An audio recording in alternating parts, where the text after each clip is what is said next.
Alright guys, in this video what we're going to cover is the basics of a squatting movement. So we'll not be using any of the equipment you see around me in the gym here. All I really want you focusing on is your own body. Okay, so we always start with every movement working from the feet and working our way up. So we're going to keep this really simple. I will show you this from a few different planes on how to actually squat properly.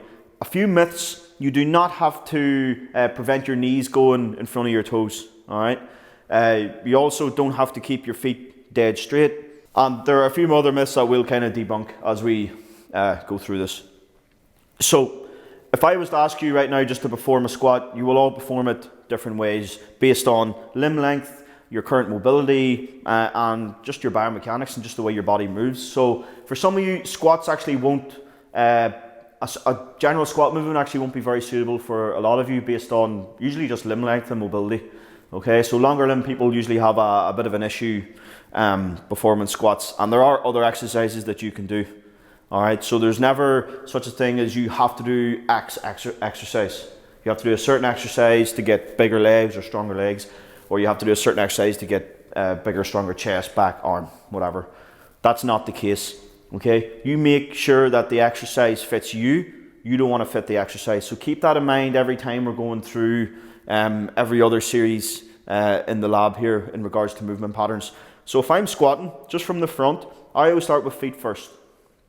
Okay, so with my feet, all right, I like to keep a good, solid base here. You can use the lines in the floor if needs be. If you are in the gym, this is a really good thing to use. So from here, shoulder width apart, good solid base. My toes, I like to keep them pointed out slightly, right?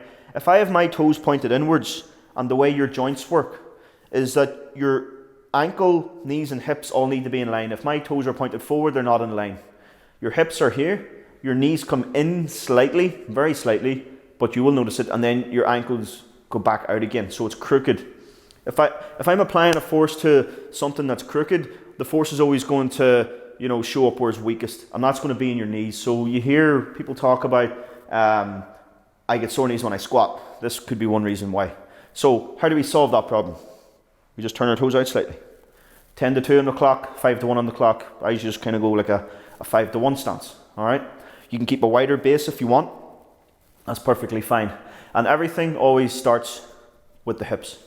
So from here, I'm just going to brace my core. Now, when I say brace my core, I don't mean like tense up. Just keep everything tight and brace. You don't need to like tense up like you're going to get punched in the stomach or anything like that. Let's say I did have a weight in my back, and I'm just going to keep upright and squat down. You can see from here, knees, ankles, and hips are all in line. If I was to turn my feet in slightly, it's not as comfortable. Okay? So I keep everything pointed out. I'm going into the pit. You call it kind of get into the pit or into the box. There's another word for it. Pretty comfortable. You can sit here for quite a long period of time. All right? Squatting up and down. You can see everything's kind of moving. Very nice. If I do it from the side, again, I'm using the lines on the floor for this. And again, hips are moving first, so knees aren't moving first. That's a no-no. If you have weight on your shoulders and you're moving your knees first, where's all the weight going to go? You don't want that. Think of the amount of muscle you have around your hip, strong glutes, back muscles as well in around there, quads, hamstrings and all tight in around here. A lot more musculature here compared to your knees. So you want to kind of push your hips back and then squat and drive up. Now you will see as I come down, I'll do a sort of hip dip. So people tend to drop right down. Once you notice my hip dips in, curls round. Now, if that happens, where I'm at now, my glutes are switched off. Okay? If my glutes are switched off, the weight's going to act through my back, and I don't want that. So you don't have to go right down. Okay? You're not a powerlifter. Powerlifters have to go right down into a squat. We want to move in a way where we're going to actually maximize the movement pattern in terms of gaining strength and building muscle. Keep your muscle under constant tension so you don't have to lock out when you get to the top. You can kind of keep your knees soft. I'm going to squat down until I get to about here. That's just about parallel, just below parallel. I'm going to squat back up. All right, that's keeping the tension on my glutes. If I drop down, no tension on my glutes. If I stay here, tension on the glutes. Okay, so keep that in mind. A few take homes, start feet first. All right, feet pointed out, 5 to 1 on the clock, keep them shoulder width apart. Use the lines in the gym floor for a reference point if you need to.